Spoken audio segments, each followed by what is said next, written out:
Welcome back to the AWS Services Overview course, and in this video we're going to be talking about Amazon Virtual Private Cloud, also known as Amazon VPC. Now let's start with the basics and just a definition of what Amazon VPC actually is.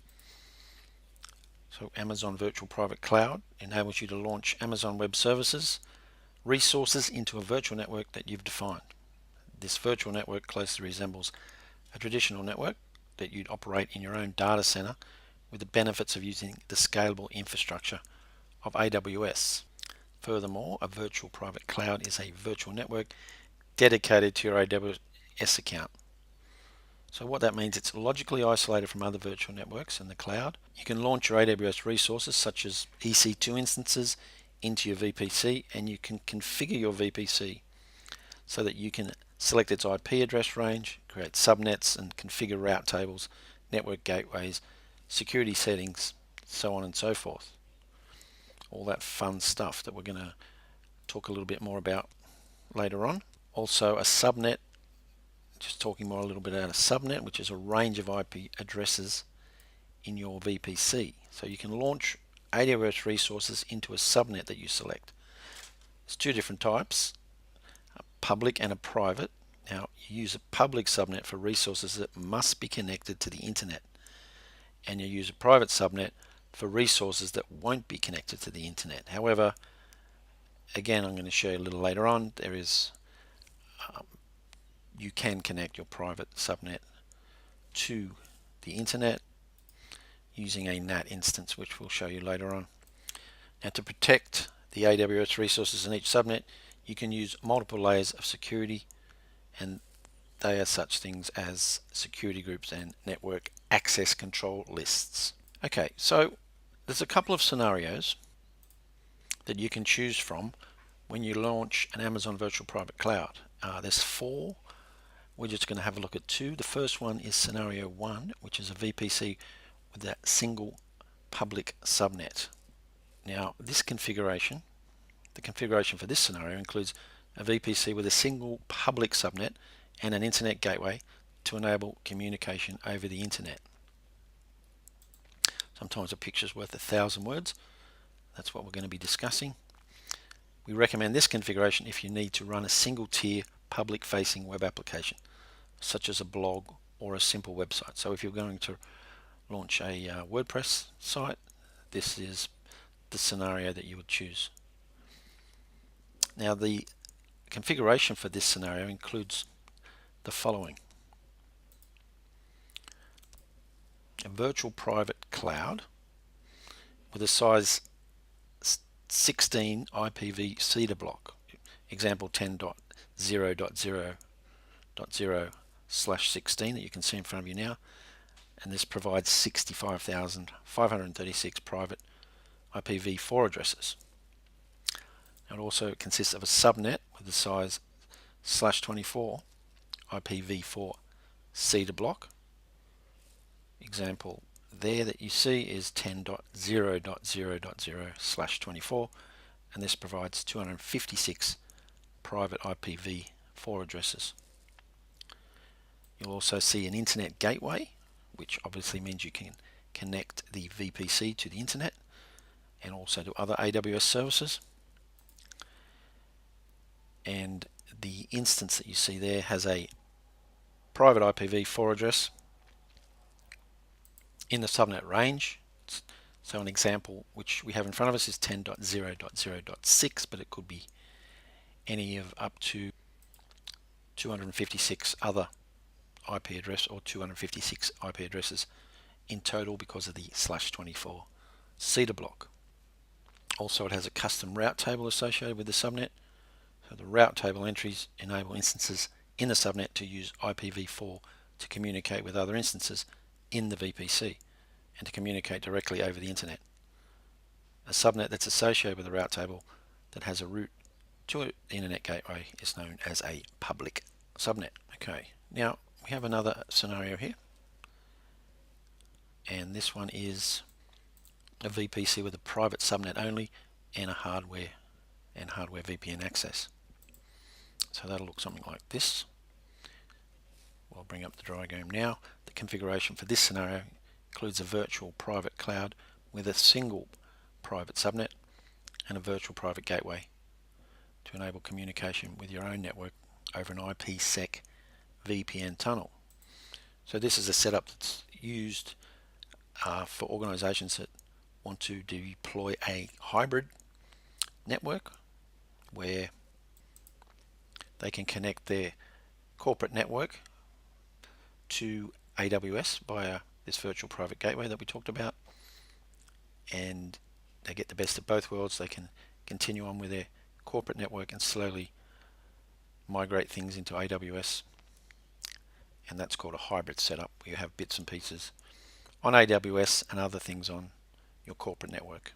The end point for that usually is to try and get everything onto AWS, and you do not need the customer gateway. However, some organizations still keep it as a security measure and use it to access AWS. Such things as Active Directory and things like that are used.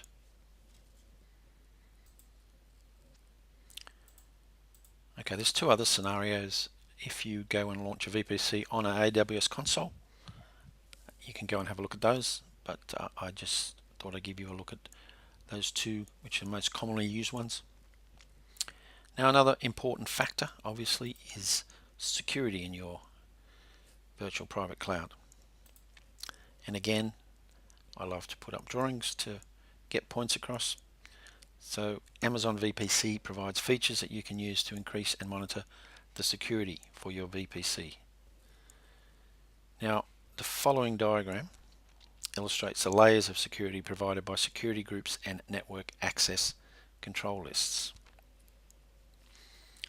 Now, these are two very important concepts, especially if you're going to go and sit for any of the AWS certification exams. It's paramount that you understand the difference between these two. So security groups act as a firewall for associated Amazon EC2 instances, controlling both inbound and outbound traffic at the instance level. So that's what you need to take in out of this, that security groups act at the instance level. You can see there is your security group here, and it's basically a firewall acting at the instance level, as I said. However, network access control, as we'll move on to the next point, act as a firewall for associated subnets. So we see subnets here and a subnet here, and it's two different layers of security. Always good to have two different layers. Now, it took me a little while to get my head around why you would even have that, but consider this scenario. If you didn't have this network access control subnet and someone came along and started launching instances into your VPC and didn't put a security group, then basically that instance would be totally opened up to the internet gateway if it is a public VPC. However, if you had this network access control in place at a subnet level and only let certain amounts of traffic that you wanted through, somebody comes along and launches an instance and does not tie a security group to it, it doesn't matter as much as you have another level of security which will stop any traffic in and out that you don't want. So it's a very good idea to set your network up exactly like this, with both network access control lists and security groups. Now, I talked a little about this in a couple of slides ago about a private VPC subnet. So we know that a public VPC can connect to the internet. Now, an interesting network challenge arises when Amazon EC2 instances in a private VPC subnet need to connect to the internet. Okay, so you use what is called a NAT gateway. So the question is, why use a NAT gateway? Well, because the subnet's private, the IP addresses assigned to the instance cannot be used in public. So instead, it's necessary to use the NAT, which is the network access translation, to map the private IP addresses to a public address on the way out, and then map the public IP address to the private address on the return trip. So you can see that here we have a private subnet, and the only way that can connect to the internet is through this NAT, Network Access Translation. So in summary, NAT is the virtualization of IP addresses. NAT helps to improve security and decrease the number of IP addresses of organizations' needs. Now, VPC peering is another topic that's needed if you are going to sit for the AWS Solutions Architect exam. It's a pretty basic concept. As you see here, it's a VPC peering connection is a networking connection between two VPCs that enables you to route traffic between them using private IPv4 addresses and IPv6 addresses. The thing that you probably should remember, it's usually in the exam, is that a VPC peering connection is a one-to-one relationship between two VPCs. So you can create multiple VPC peering connections for each VPC that you own, but transitive peering relationships are not supported. So effectively what that means is you have a peering connection between VPC A and VPC C. You have a peering connection between VPC B and A. Now if C wants to talk to B through this connection, it is not possible. So what you would need to do would, if B needs to talk to C and C needs to talk to B, you would set up a peering connection between B and C. That is the most important thing to remember about VPC peering, and you can almost be certain there'll be a question about it on an AWS Solutions Architect exam. Alright, that's it for VPC. There's a lot more to it, but as this is just a services overview course, we're not going to get too deep into it. And next up, we're going to talk about elastic load balancing.